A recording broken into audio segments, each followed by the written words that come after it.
Good morning, everybody. Sean Miller, Jim Williams here. Sean, we talked yesterday a little bit about TCU and Georgia, and both of us thought Georgia would win. I don't think I thought they were going to win by that amount, but they certainly made a statement last night, 65-7 over, the number 3 seed in the tournament, the TCU Horned Frogs. So Georgia back-to-back national champions. And to be honest, you have to favor them for next season. Yeah, I can. They lost 15 players in the draft and just did that in the championship game. They're the number 2 recruiting class coming in. It doesn't matter. They might get a quarterback. Stetson Bennett's been unbelievable in his time, but they might get a better. Imagine them with a better quarterback. I mean, it's a little bit blasphemous to say better quarterback because he's done everything you could ask of him, but obviously he's not gonna be a first round pick. I don't think. I do think some team will take a chance on him because he's a winner, and I think he could do a job in the pros. But imagine this team with I don't know, like a Caleb Williams, and someone like that. Like it's just. I mean, the game was over. We talked before the show. I mean, it's 17-7 in the first quarter. TCU punted from midfield on like 4th and 3. And I was like, that's the game. And just, they got embarrassed. You can't punt in games like that. You just got to go. I mean, at the end of the day, you lose 65-7. You can't be punting. You have to score points, every time you have the ball. And it's just, I mean, it's embarrassing, to be honest. I mean, Georgia's just absolutely annihilated them and threw a marker down for next year and, for the future that this program's not going away. I thought Georgia over 37 points team total was the biggest lock of all time. I couldn't understand how Michigan scored 45 points against them. Right. There's Amedeus. Michigan 45 points and really should have scored about 60. And Georgia's offense is better. So, the team total 37 points, and it was over at halftime. I mean, the game was over in the first quarter. So I'm sorry. I was just going to say Amedeus is wearing his TCU hat. You watch that, Amedeus? I'm not wearing my TCU hat. This is my Dodgers hat. Oh, your Dodgers? Okay, fair enough. Yes. That game, I said Georgia was going to destroy. I actually missed the first quarter. I didn't realize it. Sorry? So did TCU. Yeah, I know. I didn't realize it had started, and I said, "Oh my God, the game's on! I gotta turn it." So I flip in, and I was just caught when Georgia kicked the field goal to make it 17-7, and then so I missed the first quarter, and then I didn't need to watch after the second quarter because it was 38-7 going into halftime. You just said, that TCU punted at I think they were near the 50-yard line. They were at the 50-yard line. It was 17-7. TCU punted as is like the game's over because you can't. You have to go score for score in a game like this. I mean, the only way TCU stayed in the game with Michigan is they got 2 picks. So if TCU doesn't get 2 pick sixes, they get blown out by Michigan. They lose by 20. So they have to go score for score. You need some breaks. They got a little break early when they turned the ball over and they held Georgia to a field goal. But once Georgia got up 10-0, TCU scored. But when you're down 2 scores there, you can't afford not to score because as soon as Georgia gets the ball back and scores, the game's over. You're not going to come back on Georgia because they're just going to pin their ears and just go after the quarterback. And it's just. I don't know. I mean, I was watching some of it. I watched towards the end because I just wanted to see what Bennett said. This guy's he's just a winner. People are busting on him because he's 25. I don't really care. I mean, he just went 30-0 in 2 years and won 2 national titles. And he's been the MVP of every game he's played in, every bowl game. I mean, the guy just has monster games. Well, he's responsible for 5 touchdowns. Yeah, 6. He had 2 rushing and 4 passing. I mean, this guy, like, look, once again, I mean, you see what the Jets quarterbacks are doing. I mean, this guy's better. Like, he could do a job more than the Jets quarterback. It's crazy. I mean, it's Matt Jones.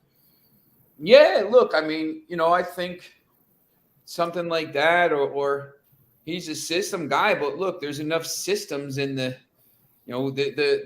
Alabama coaching tree, Georgia, whatever, Kirby Smart. These guys go into the pros and do well in certain systems. He's not Caleb Williams. He's not CJ Stroud, but he puts up crazy numbers.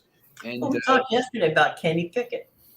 He's a systems guy, and he got in there in the middle of the season, found his footing, and is learning, which is all you can ask of a rookie quarterback. And Malik, down in Tennessee, he would have been around for the rest of the season had he not gotten hurt. So these system guys, as you say, and I agree wholeheartedly, there's a place, you can always find a place for a systems guy. Of course. Look, I mean, he doesn't turn the ball over. He doesn't, he's a little small. Okay, it's whatever. Look, you can make 100 things about him, but, I mean, at the end of the day, these guys, would you rather have a guy who puts up great numbers and doesn't win big games, or would you rather have a guy who, is the MVP of every bowl game he's ever played in and just, won about 50 straight games in a row? Like, it's not like, I don't know if he's going to be a, starter in the pre. He might be a very good backup, but he's going to be, he's going to be there at some point. Someone should take a shot. I mean, Amedeus. I mean, if you brought a winner like that into the Cardinals, would you, and he's back up to Murray. I mean, make him the starter, man. I heard Steve Keim stepped down finally yesterday. Finally, man, we get a real GM. But now I'm hearing Michael Bidwell is giving Kyler Murray say in the next coach. The guy's a child. Don't give that kind of player say in the next coach. The locker room doesn't even want to follow Kyler Murray. They're not going to buy into the next coach. Well, plus you don't know how he's going to be next year. He just tore his ACL at the end of the season. I mean, he'll be back on the field, but he's not going to be 100% until 2024. So, I don't know. Let me remind you guys of something. This is the Bidwell family, okay? They still have the first dime that they turned over. Whenever. I mean, this team goes all the way back to Chicago when they were the Chicago Cardinals. Okay. So, no. I mean, any thought that they're going to go out and spend money on a coach is laughable. So, yeah. Why do you think the report came out where it's like, oh, Vance Joseph is the leading candidate? Yeah, of course, because it's easy. He's the defensive coordinator. He's already there. You can date whoever you want to, but it's not going to, it has to be 2 people want to be involved with this. And right now, that's any place where the quarterback's in charge of picking the coach and you don't have a general manager scares me. Why wouldn't you not hire the GM first, then bring the coach in? Well, you can say what you want about some of these great players, but they still need coaching and management there. Like, you can't let Tom Brady run the team. First of all, look at how it's working out for LeBron James out in LA. The Lakers suck.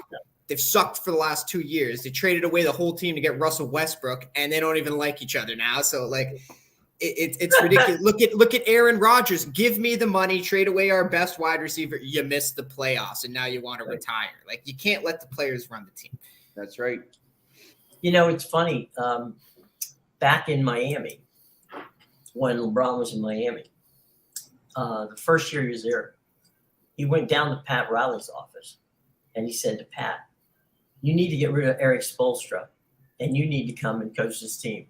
And Pat Riley told LeBron, "You need to get back upstairs to the court and play." He goes, "That's your job. My job is to take care of the coach. My job is to take care of making sure you got the players on the team. You got the players on the team to win. Go do what you do. You play, Bolster coaches, I general manage, because that's how it works. Here in Miami. If you want to go someplace else, go someplace else. But, Yeah, Spoelstra's there to this day. Yep. And Spolstra is still a great coach. I mean, good defensive coach last year. Yeah. So, no, to both your points, allowing any player in any sport to run the show is tantamount to disaster. It's not going to end well. Look at what happened. I give you a present day example. Look at what happened to Manchester United as soon as they got rid of Cristiano Ronaldo.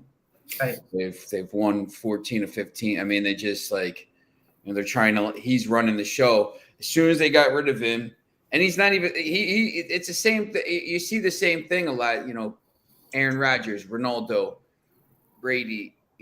LeBron. These guys are all older, who think they're still good, like they were 10 years ago. They think they're still like they can't wrap their brain around the fact that they're old and they're aging and their skills are diminishing, and they want to do this stuff, and it ends up these players get players traded and fired and stuff like that. But then when someone puts their foot down and says no, that's usually when the rebuild can continue, whatever it is, and then you end up getting.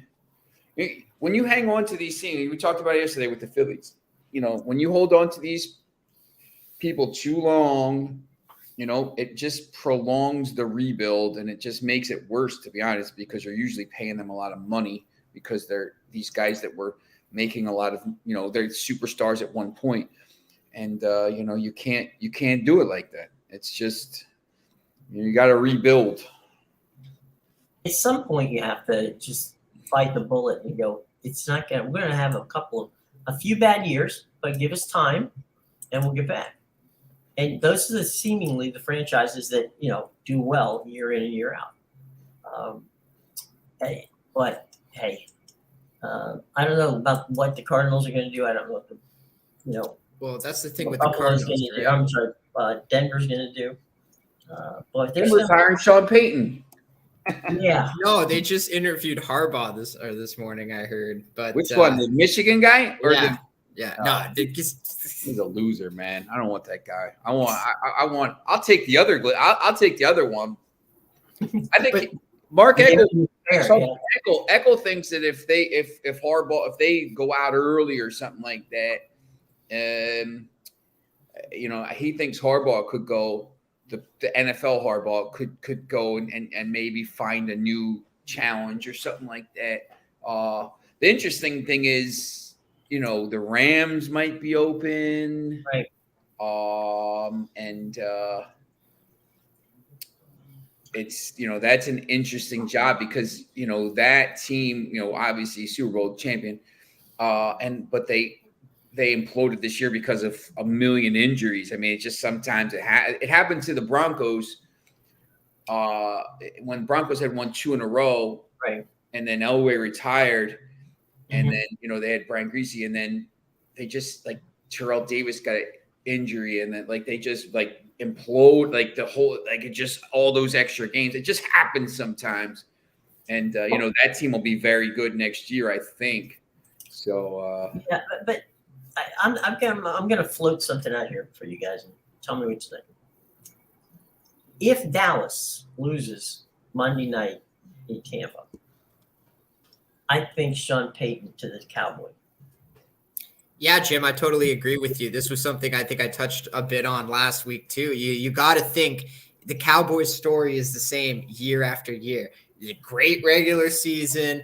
Oh, they're looking so good, and then they hit the playoffs, and they're out in the first round. And I totally agree with you because I've been hitting on this point that Sean Payton said his number 2 teams are the Chargers and the Cowboys. And Jerry Jones, obviously, everybody knows, Sean Payton's his dream coach. So absolutely, I think if they have another first-year exit in Tampa this year, there's definitely a possibility that Mike McCarthy's gone. They bring in Sean Payton. And you know what? Maybe Dallas goes further.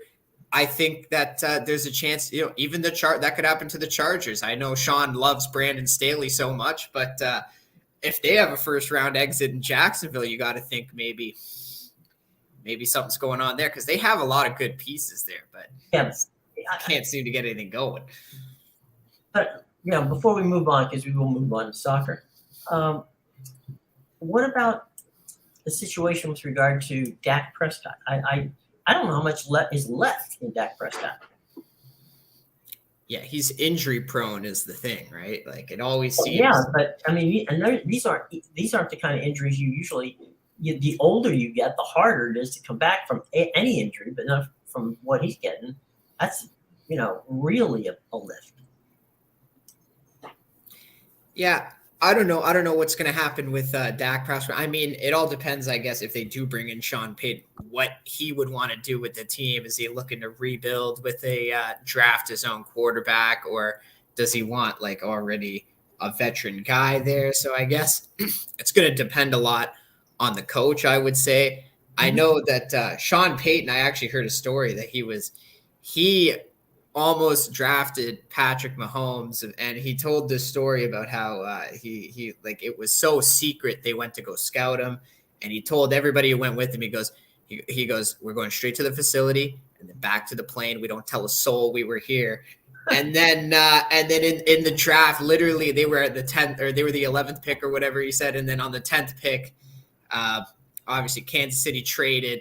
And that's when he knew. He turned to the table. He's like, all right, we're getting Marshawn Lattimore. But, so, like, he scouted Patrick Mahomes. He said he's never scouted a better player than Patrick Mahomes. So I think maybe he might be – you might have a point. He might be looking for something like that, a young quarterback that he scouts himself, that he sees a lot of potential in and wants to build him up from scratch. I thought for a minute you were going to go that they're going to try to make a trade for Patrick Mahomes. No. But I'm just saying, like, maybe that's what he's missing, right? He had Drew Brees for so long, Hall of Famer, right? But maybe he wants that new challenge of, I want to scout the guy who I think is going to be the next Mahomes or whatever, and I want to just, bring him up. Let me build him. So, anyway. All right, boys. Any good stuff on the docket today in the world of soccer? Oh yeah, you got the Carabao Cup quarters, right? Yeah, good old quarters. As Foxy would say, can't trust Newcastle at that price. Look, here let's share the screen. Share with the class. Yeah, there's got the, I'll show you the games here today. You got Manchester United, Charlton Athletic, the lowest seeded team, or not seeded, but lowest team in the League One in the tournament. It's all Premier League teams except for Charlton Athletic. Inter plays Parma in the Coppa Italia. Wrexham back playing against Bromley, and then you got the KNV Becker tournament, which you have some decent games today. Sparta Rotterdam, whatever. But we'll kind of look at these games here today. Manchester United, Charlton Athletic. This line was actually up close to minus 1,000 yesterday. I saw it minus 9 something, and then now it's down to minus 670.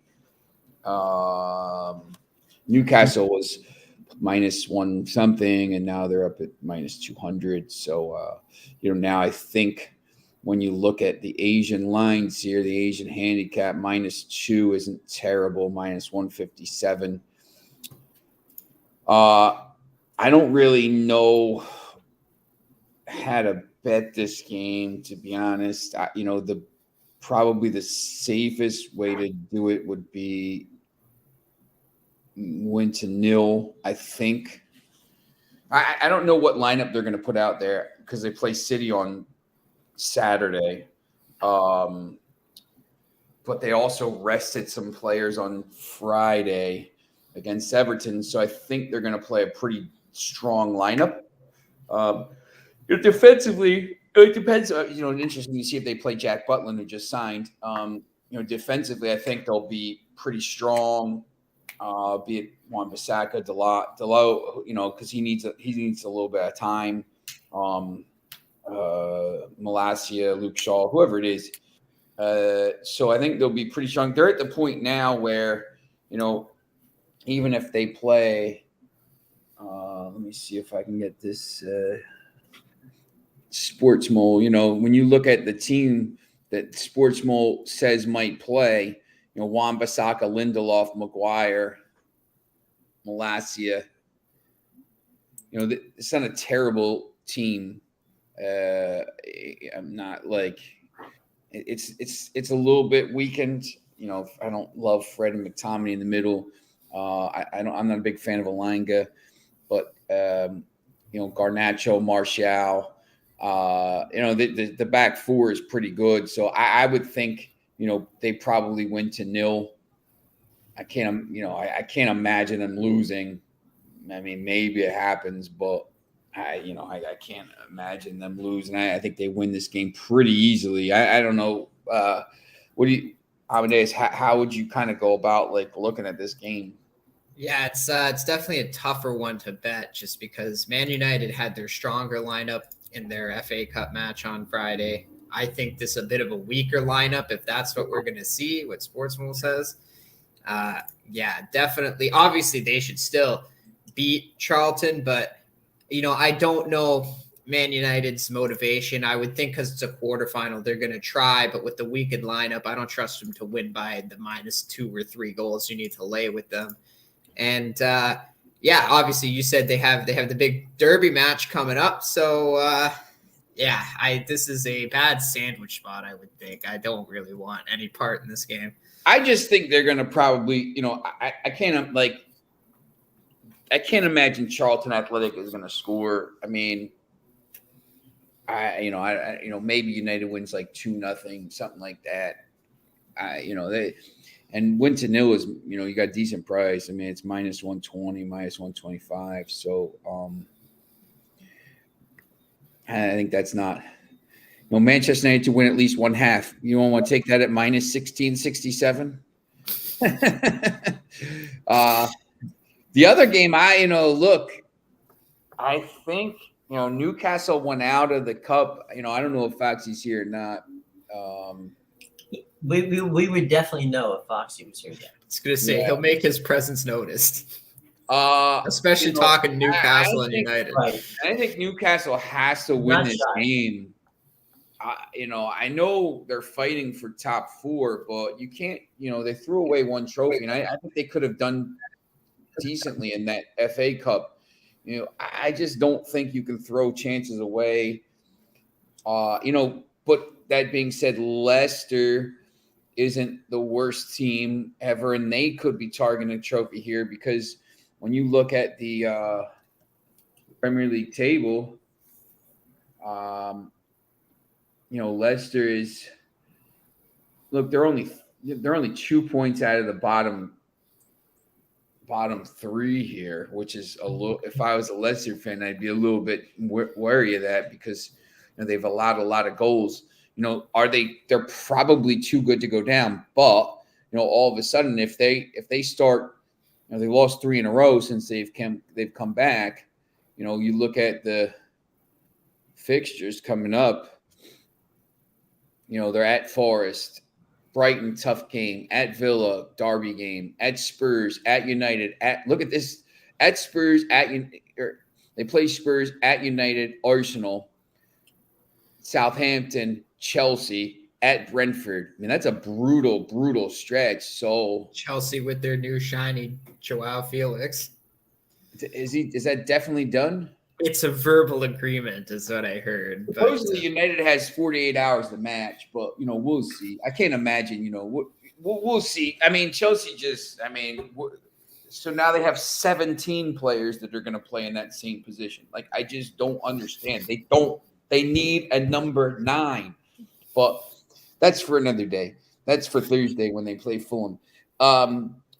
I think Leicester, I don't know how they go about this. Leicester won a trophy 2 years ago. They won the FA Cup. So, Silverware would be big for them.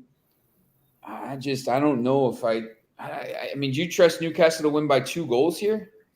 No, see, that's the thing. And I saw Newcastle they're supposed to have a strong lineup, most of their guys, but it still doesn't fix the fact that Chris Wood is up there striking. So I mean, yeah. -1 on the Asian handicap is still -125. I mean, that seems like a lot to lay for I just 1.5 is +143. I mean, I don't know. Newcastle could win this game easily. Leicester is not going to have a weak lineup either, though. They're going to have, I think James Madison is starting. They're going to have their guys a lot of their starters like Tielemans. I think their starting 3 is going to be, or for the forwards anyway, it's going to be Hinacho and Daka, and I forget who the other one was, but yeah, I don't think Vardy's getting the start, but they're still going to have a somewhat decent lineup here, I think. And I agree that, Newcastle threw away the other cup. They're probably going to come play more for this one because obviously it's the quarterfinals. But yeah, this could be, you could lay the -1 and you could end up just pushing because it's probably going to be a 1-goal win. Any thoughts on this Inter-Parma game? I mean, you don't like cup games. I don't like cup games, but I don't know how you would bet. I don't want to lay Inter Milan by 2. Yeah, I agree. I don't really. They just blew a lead against Monza. First of all, over the weekend, the Italian league was terrible. The story was just, blown leads everywhere, defensive issues. Only Atalanta got the win yesterday somehow. And obviously Napoli won their game. But this is what I mean. Inter Milan beat Napoli in their first match back from the break. Huge win. That cut the table down to Napoli had a 7-point lead, and then they were only 4 points after that. So then what do? Inter Milan's got a perfect opportunity. You're playing one of the worst teams in the league in Monza, just came up from Serie B, and you go and drop points to them, and then Napoli wins. So all that effort to beat them just went right out the window. And we said about the AC Milan game on Sunday, Sunday was one of those ones where you wake up and go, you can't be serious that they lost that game. That was brutal. I was in the 85th minute with a 1-0 score, and I was like, oh, my under's looking great. I just have to survive 5 minutes. And then before I even know it, AC Milan couldn't even win the game. And I was like, wow, I'm not going to get my under, and I'm not even going to get a team win. Yeah, it's a mess. Let's we were talking about Sean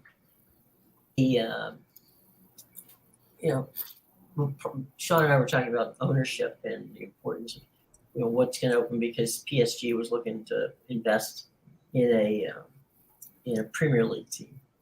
The owner, I'm sorry, of PSG, not the club. And Sean, you had a couple of targets you thought they may look at. Yeah, I mean, obviously, Manchester United's up for sale, Liverpool's up for sale, and Spurs denied that they met, even though maybe Qatar said they might have. I think if they're going to try to be a minority owner and just invest in a team, I know Liverpool is maybe talking something about that. Then FSG could keep control and they get an injection of cash. But, look, sometimes I just think, maybe that doesn't work. I think Spurs is a much more likely target. They have a brand new stadium. It's in London. Could see capital. Levy would keep control, but they would get that injection of cash to turn the team around. That would be my guess. Leeds was mentioned as well.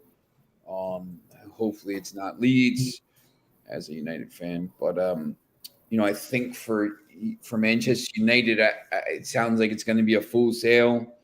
So look, everything's pointing to Dubai at this point. I think it's been pretty apparent for a while, and I think the Glazers want a full sale, so they're not going to look. If you want to buy the team, Nasser Al Khelaifi, look, buy the team, buy it, or I just they're going to try to maximize the value here at this point. If they get £6 billion or something like this, like PSG's not going to, Qatar's not going to put up $6 billion, to own half the club or own 49.1% of the club, whatever it is.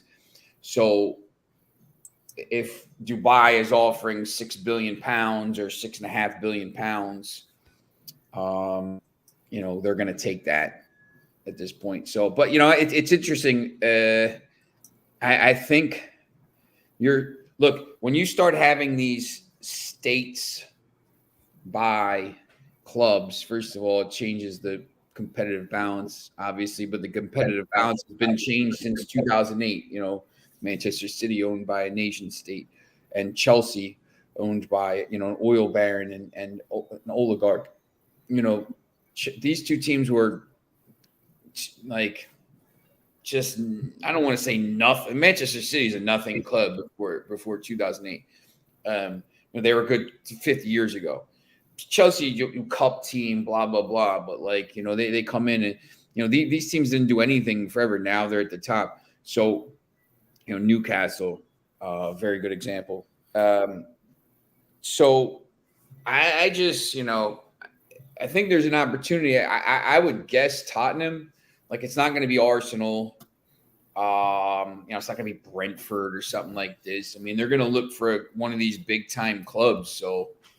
That Leeds was mentioned, and Leeds obviously was a huge club at one point. Obviously, once again, I mean, they made it to the UEFA Champions League semifinals back in 2001, 2002 around. And then they just fell apart because they didn't make it back to the top four, and they just overspent.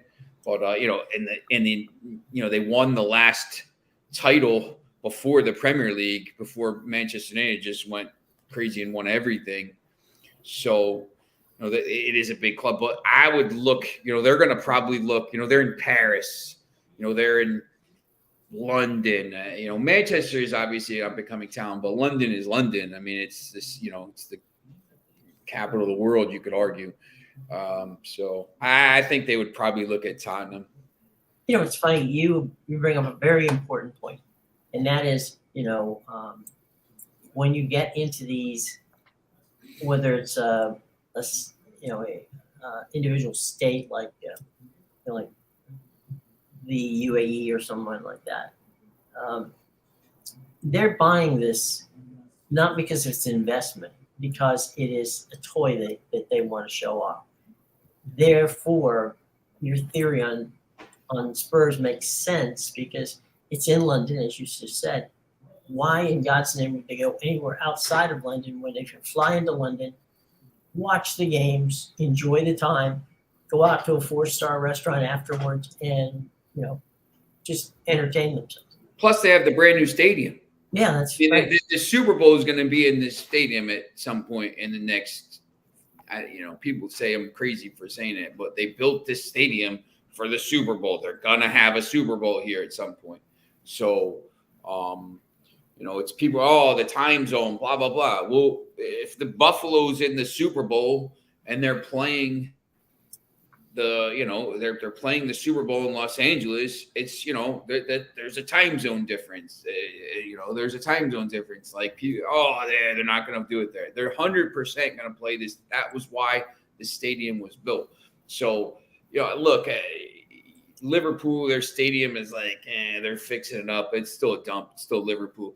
Manchester is nicer, but their stadium's not great until they build a new stadium, which is blasphemy to some people, but it has to be done. But it's still Manchester. They're building up the town. The town has become like the second city in England. But yeah, it's I can't imagine they're going to come in and buy Aston Villa, like in Birmingham, because Aston Villa's already just got bought, and they have place ball. London is London, and as much as we kind of joke about it sometimes on Twitter, it's still London. So yeah, and it's also important to be able to have, like I said, for them, it's always about the show, and they do it to look. They're getting probably back Charlton or draw to somehow make it to halftime at plus 420. Yeah, Foxy. I don't know what the lineup. If Manchester United puts their lineup out, if they play, Martial, Garnacho, thing. I think, I'd like to see the lineup first. But my thought was maybe Manchester United win to 0, because even if they play, even if they don't play great midfield or whatever, they're probably going to play back four that's pretty solid, and they actually have been pretty solid of late defensively. But yeah, the reason most of these people, these states buy it is, to legitimize their sporting projects, and then by proxy to legitimize the country and everything that they're doing to modernize their country and all this stuff. I mean, that's why the World Cup was in Qatar. It's still, Dubai and it's one of these places that, a lot of people travel there, and they have a lot, they had the IPL when the IPL, the Indian Premier League, the cricket couldn't be in India because of COVID. It was because COVID was blowing up there in 2020. It was either 2020 or 2021. I think I'm sure it was 2020. They moved it to Dubai, and they will have some games in Dubai, just because it's so close to there, and they're trying to make this a sporting country. And I think Dubai I don't want to get into geopolitical and all this stuff, but I think of some of these countries, Dubai has, more of a tolerant record on some stuff. And, I think it's more of a place where you can go and, it's not as, hardcore as some of these other places. We blitzed Leicester away a couple weeks ago. No way today's game will be that easy. Leicester didn't deserve to lose away at Liverpool either. Maybe penalties again. Foxy, I don't know if you were here when we were talking about that, but this game is weird to me. I mean, the line is so high. You got to back a -1.5 really for any value. Which I think, I think Amedeus agreed that it's probably going to be maybe a 1-goal game at most. And, Leicester, I think Leicester thinks maybe they could win a trophy again. So, I mean, they're probably both going to go into this game thinking, hey, listen, we could probably get a win here. And I forget who Newcastle plays on the weekend. I think they play. Looking at the schedule up. They play Fulham Sunday, and then Palace away. So they play all London teams for the next 3 weeks. They play Fulham, Crystal Palace, at Crystal Palace, which I think is going to be tough. The good thing about that Newcastle and the Fulham game is Fulham's playing Chelsea on Thursday, so maybe Fulham has to rotate a little bit there, because they'll think they could batter Chelsea in that game because they're higher in the table.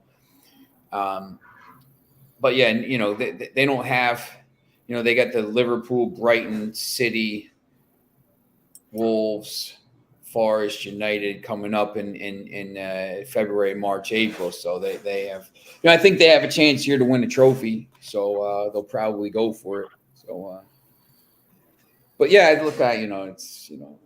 But they, once again, about Dubai and some of these other places, I think that's more of what it's about here. The we did get some good news about Darnell. He's out of the hospital. He's going to another hospital. He's leaving Cincinnati and was flown back to Buffalo. So that's encouraging encouraging information simply based on last week and what we knew last week at this time, which was some pretty grim news. So it seems like everything is going in the right direction, which is fantastic news on that regard. So, guys, what about, we're getting down to the situation where the NFL playoffs are starting this week. Is there a surprise team, somebody you think, all right, this team didn't really look that great until either the end of the season or, this is where they're going to shine?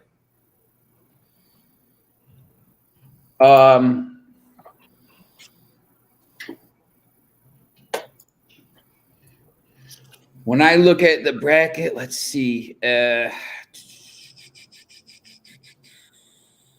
think Tampa beats Dallas. I just think that's, going to be interesting. Brady playing on Monday night.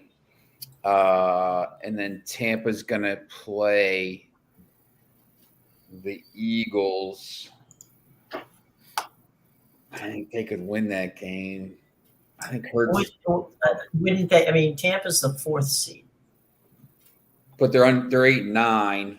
No, I understand. I think Tampa could. I think there's a path for Tampa to make the NFC Championship game.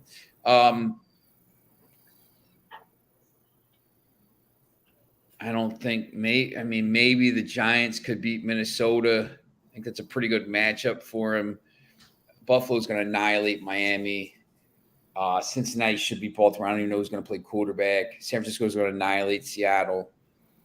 Los Angeles, Jacksonville. Maybe if Los Angeles wins, they would play Buffalo, which would be interesting. No, they play Kansas City, which would be interesting. So maybe the Chargers. I don't trust that guy Staley, though. I mean, the team I see maybe is Tampa making a run to the NFC Championship game. Even if the Giants beat Minnesota, they're going to get killed by San Francisco. I think the Chargers could possibly play well against Kansas City if they win, but it's just hard. I don't see any. The only team I see is Tampa. I don't know, Amedeus, if you think there's going to be. I don't think there's really going to be too many upsets in the first round, to be honest. I mean, Tampa's an underdog by 3. San Francisco's a double-digit favorite. Buffalo's a double-digit favorite. Cincinnati's a touchdown favorite. The only games that are close are Los Angeles, Jacksonville's a pick, or maybe Chargers are -1. Minnesota's -3, -3.5, something like that. So, I don't even know if those would be like too much of an upset. I think the Jaguars are a team that could probably make a run. They were getting very hot near the end of the season. They didn't look great against the Titans, but they still found a way to win that game. And that's just what Doug Peterson does. He's a really good coach. We saw him in this situation, 5 years ago when he won with the Eagles, and he won the Super Bowl having to throw his backup quarterback in when they got to the playoffs. So, this guy knows all about adversity. Jim loves to touch on the fact that the Jaguars were just 2-6 halfway through the season, and here we are, division winners, winning record. I think the Jaguars, they're just a tough team. They had that huge win over the Chargers earlier in the year, 36-22 or something like that. And that's when you really knew. That's when the Jaguars started to catch your eye. You really started to think, this is a good team. The defense is good. Obviously, we know, Trevor Lawrence hasn't thrown an interception in the last few weeks now, or if he has in the last few games, and he's only got 1 or 2 over the last 8 weeks. But yeah, I think it's just Doug Peterson. He's a good coach, and they'll find a way. They'll find a way to go deep. What was funny the other day was when the Dolphins game was over, and the Dolphins coach goes into his press conference, and he looked stunned that they were in playoffs. It was like, you know, so we're there, huh? Okay, good to know. Not exactly the kind of inspirational, psyching that you would expect to be, from somebody who just made the playoffs. Maybe he's stunned that they did. I don't know, but it was, it was a wild one in that regard. I'll tell you. But they didn't play great in that game. I've heard that the Chargers are probably going to go east earlier in the week and spend some time, just getting acclimated. So it's tough for West Coast teams to come east. It's a little easier for East Coast teams to go west. That jet lag is a bit of a problem, for you, especially when you're getting out playing a 1 o'clock game, which is like, playing a 9 o'clock game in California. So it's a toughie. But some good. I think that the NFL did a good job of spreading out the games on over the 3 days, where they're all going to be. You'll be able to watch them and do either like last night, tune them out, or continue to see what's going on. And it's, we're going to have to go a long way to beat the playoffs of last year. That was just one great game after another great game after another.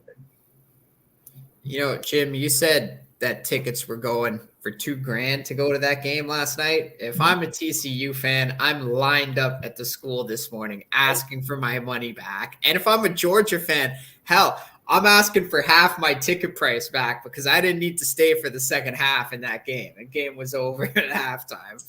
Well, in the immortal words of Mattress Matt, he takes your money, you spend your money, he takes chances. Yeah, that was pretty strange. And, I don't know. Did you guys hear about Shaq? What's going on with him? He's got to eat a horned frog now because Georgia won. Oh. Yeah, he made a bet that he was like, if Georgia wins, I'll eat a horned frog. Never do that. He bought into the TCU hype. Honestly, that's just. I could see if it was Charles, but Shaq. I thought Shaq could do it. That's nuts. I don't know who bet him. It might have been Charles. Yeah, that's a good point. Yeah. They do have their moments together. That's what I'm thinking, right? Like, okay, you eat a horned frog if you're so confident on TCU. Now that you say it sounds like something Chuck would say. Like, okay. Oh yeah. What was the other thing? What would the? I don't know, because it was like it was so outrageous. That's all I got like for notifications all week. It was just Shaq.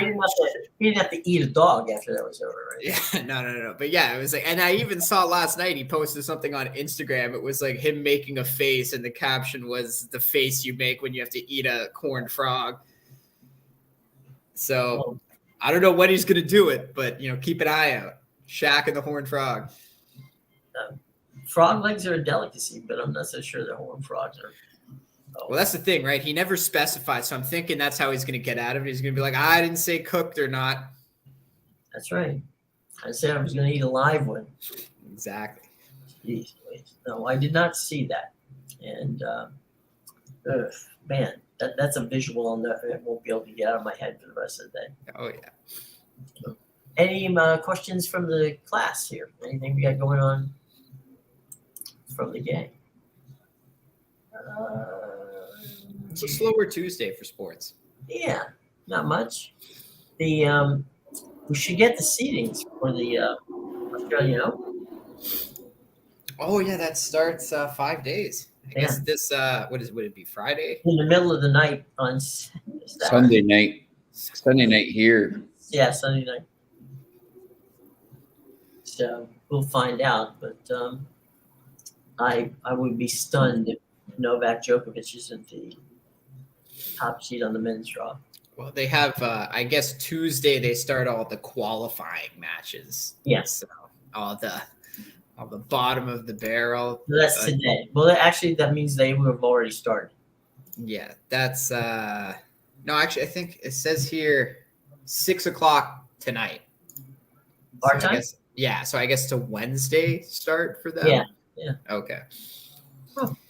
Yeah. So they start early in the morning. Yeah, well, there's like 30 matches they got to get through in the qualifying. But hey, Raducanu won her U.S. Open playing all 10 matches because she had to come from the qualifier. So you never know what you're going to get from these. There's a number of tournaments where qualifiers have ended up in the quarters or the semis, even the final.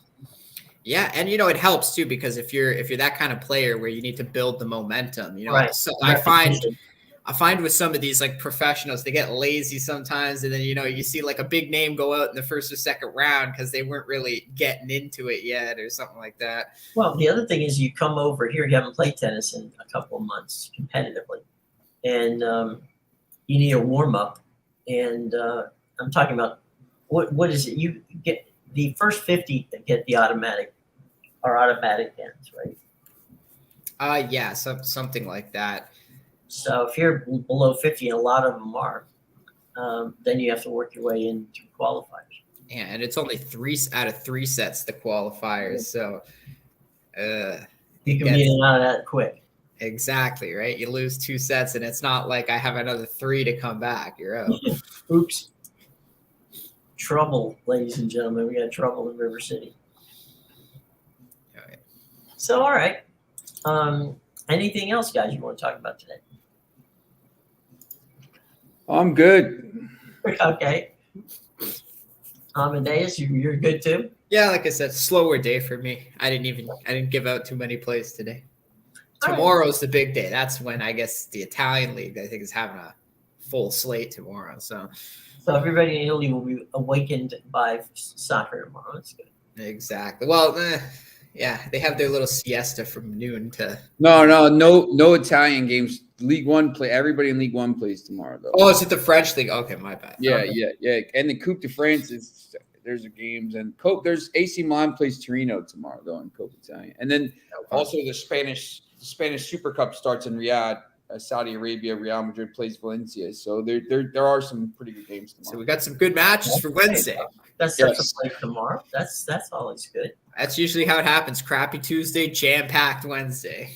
Yeah, throw everything into the dumpster fire. Thursday's big too. I mean, you got Premier League and Copa Italia and Spanish Super Cup. I mean, Friday you got Premier League. Friday you got Napoli, Juventus as well in Serie A, which is interesting. That could be big because if Juventus on a roll. Top 2 right there, yeah. Juventus got to go to Napoli and play, and Napoli wins that. I think the gap goes back to 10. So, Oy. That's a gap and a half. Well, so all right, boys. So tomorrow we'll go shopping at the Gap and find out what's going on. Well, for Sean, Amedeus, and me, thanks for being with us this morning, gang, and we will see you tomorrow, 9 a.m. Eastern Standard Time. Take care. Have a lovely day.